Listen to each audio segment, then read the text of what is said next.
Namaskar. As I observe the statistics of teaching meditation, even in our channel there is a basic course and first class many people watch. They want to learn, they're curious what is meditation.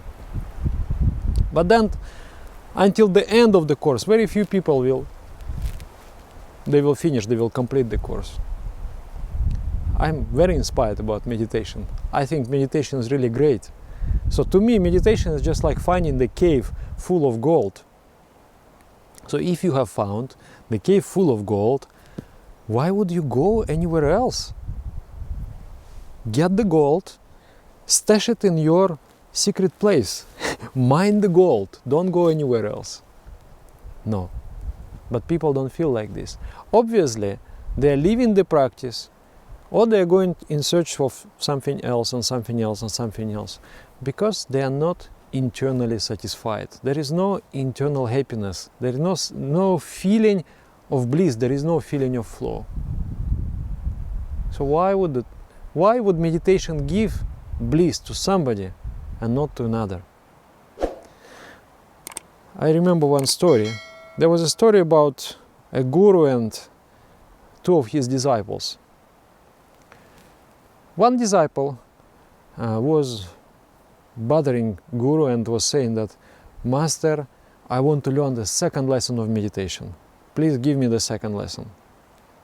And the master would say, hey, wait a little bit, I will give you later sometime. But he was insisting and insisting. And then he said, okay, wait, another disciple is going to come by and we will talk. After that, we will consider whether to give or not the lesson of meditation to you.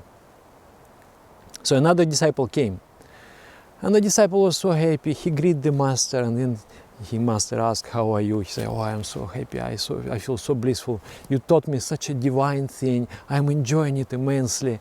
And then master said, okay, very good, very good. I would like to teach you another lesson of meditation. And he said, no, please, master, don't teach me another method of meditation. He said, why? Because I'm feeling so blissful, I'm feeling so happy. I am afraid if I learn the second lesson of meditation, bliss will be too much and I will not be able to do my day-to-day work, and I will not be able to adjust to society, and I still have my duties to perform in the world, in the society. And then Guru said, look, you should take example of him.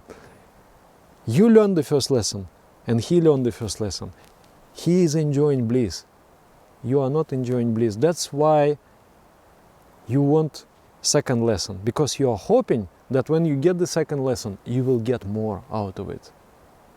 But it is not the case. So why one disciple feels bliss and another disciple feels nothing? I have a question for you. Let's say there is a perfect piece of music, let's say Mozart or Bach, and you need to play this piece of music with a very untuned piano or very untuned guitar. Would you be able to properly play that perfect piece of music? I think you would not be able to. If your guitar is untuned, you cannot play it. You have to tune the guitar, you have to tune the piano. Similarly, the cosmic flow is there. You just need to tune into that cosmic flow. Feel it, receive it, perceive it, and sing it, sound it, reproduce it. Just like a radio. You're turning the handle of the radio, increasing, decreasing the antenna or whatever you are doing there, just to find a proper frequency. And when you find, then you catch this radio station, you catch that radio station. Similarly, so that radio is a machine. Similarly, your body and your mind is also a machine. And this machine can be in tune, can be out of tune. I will say some mystical words now. Sanskrit words. There is an idea of Deha Yantra and Manasa Yantra. Deha Yantra means body, the machine of the body, the machine of the body. So body has to become the machine of joy. And there are prescriptions for that. I will not speak much about it. Now I want to speak about mind. Similarly, there is Manasa. Manasa means mind, and Yantra means a machine. Normally when we say Yantra, we mean to say that a diagram, a certain picture, like there is a Shri Yantra, there is a Bhuvaneshwari Yantra, different kinds of diagrams representing different phenomena, different deities in Tantric tradition. So Yantra, why this picture is called Yantra? Because this graphic picture is producing a certain vibration, a certain energy. You don't do anything, but the machine works on its own. That's why it is called Yantra. Machine. You don't have to do anything, machine does it. But the Yantra is more wide concept. Body is also Yantra. Body is also producing a certain product. What is the production of the body? Is your mind. The ectoplasm, the chitta, tattva, aham tattva, mahat tattva, all those portions of the mind, they're being produced first out of the body. The conversion of the energy, physical energy, is being converted into mental energy, and mental energy is being converted into spiritual energy. So body is very important. It's a machine which is constantly, you are living, you are going about, you are not doing anything actually, but the machine is working. If you have tuned the machine properly, the machine is working, is producing the mind. The mind, your personality is growing out of your body, is unfolding, is developing, and the personality becomes achieving the gravity, achieving the weight, achieving the volume. So the mind becomes more powerful as you go, if your body is properly tuned. And then also, but I want to speak specifically about Manasa Yantra. So Manasa Yantra, machine of the mind. Machine of the mind. It has to be tuned. If you tune properly the strings in the guitar, then you pluck one string and another string will also vibrate. So similarly, if you tune the mind, then the mind will start to perceive the cosmic flow, and you will start to feel a rhythm. You will start to feel blissful, as if your life is full of blissful rhythm. There is one song I'm remembering.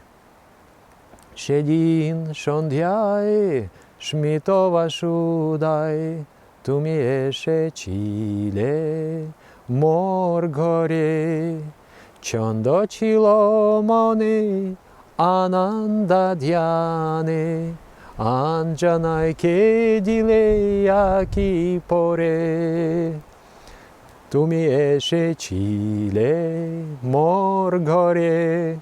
This is a beautiful song and says, "Oh Supreme Entity, you have come to my house."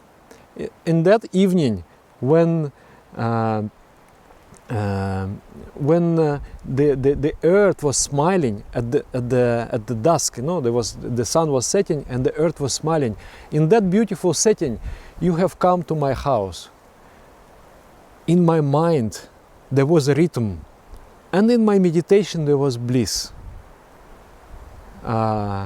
So this nice song, no? It's a nice feeling.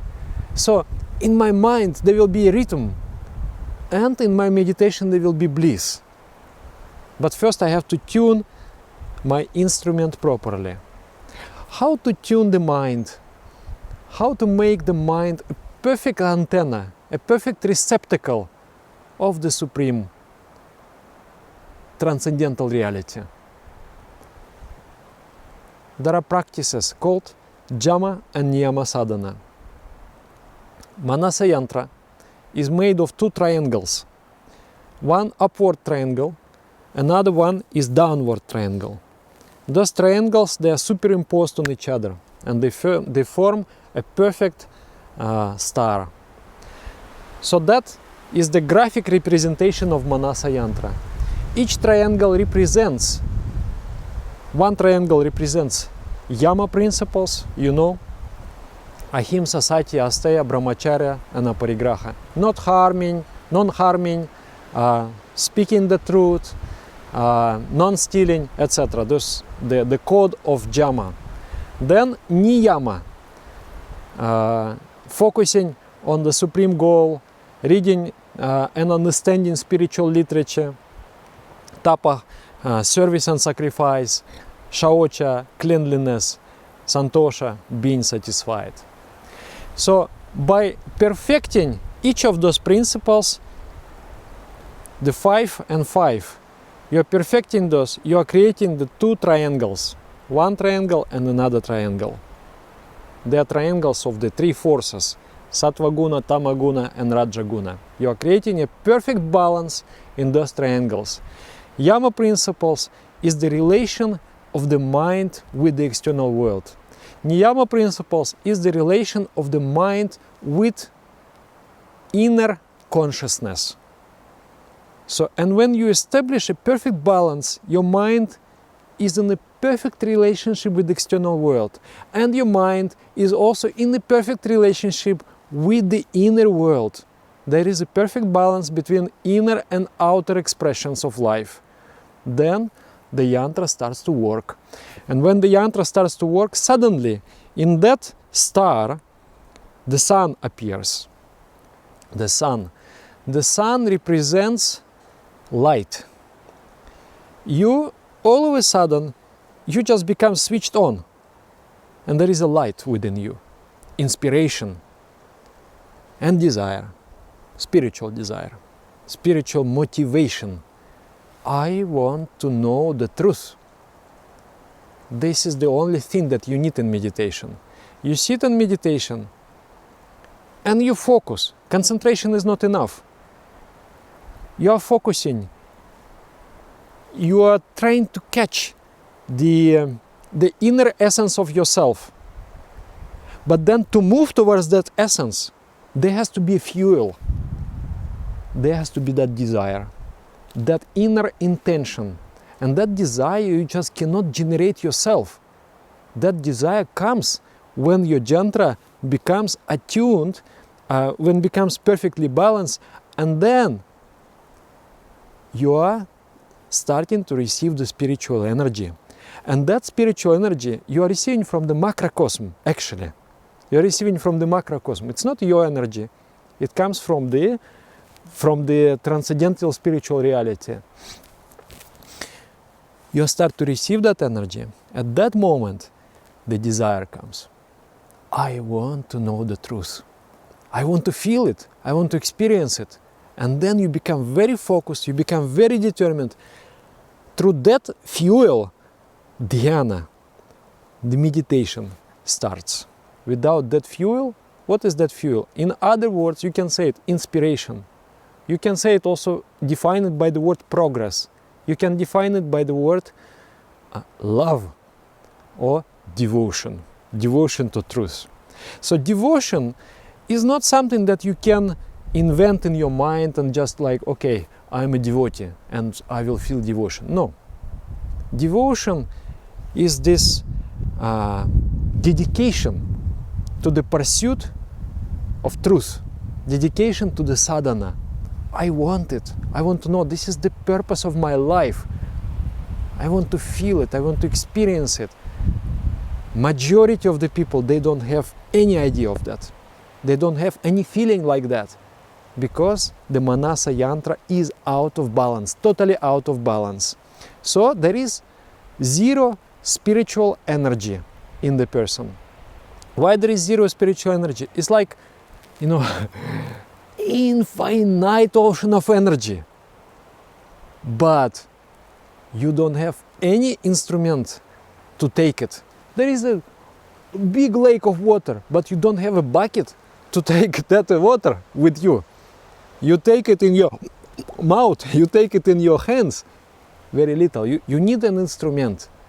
So your mind is an instrument. And when your mind is in the perfect alignment, then the mind starts to receive that energy. And when your mind receives that energy, then inner light awakens. In that light, darkness of the soul is getting dispelled. Lust, anger, greed, attachment, jealousy, pride, fear, shame, doubt, all those things is the darkness of the soul. They are getting dispelled and you just feel free. The liberation starts from that. Desire also to be liberated starts from that. And then there is a movement starts. It's interesting, it's just like the mind, just like radio. You tune it one time, then all the time it broadcasts. So the body, meditation itself, why we do meditation twice a day? Because you have to twice a day tune it a little bit. It goes out of tune all the time. The mind and the body goes out of tune. Why we have to do asana? The body goes out of tune. The yogic dances, body goes out of tune. We need to tune it. And the mind goes out of tune. We need to tune it. And then the entire day, your 24 hours, spiritual development is going on. Spiritual energy is being produced. You're moving. You're coming to the realization. Slowly, slowly, your mind is maturing. Your wisdom is maturing. You are understanding more and more. Your realization becomes deeper and deeper. It is not only, you can sit even 15 minutes in meditation. If your Manasa Yantra is properly tuned, you can sit even 15 minutes just a little bit tune it. Little finer tuning.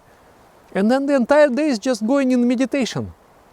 But if the mind is grossly out of tune, then it doesn't work like that.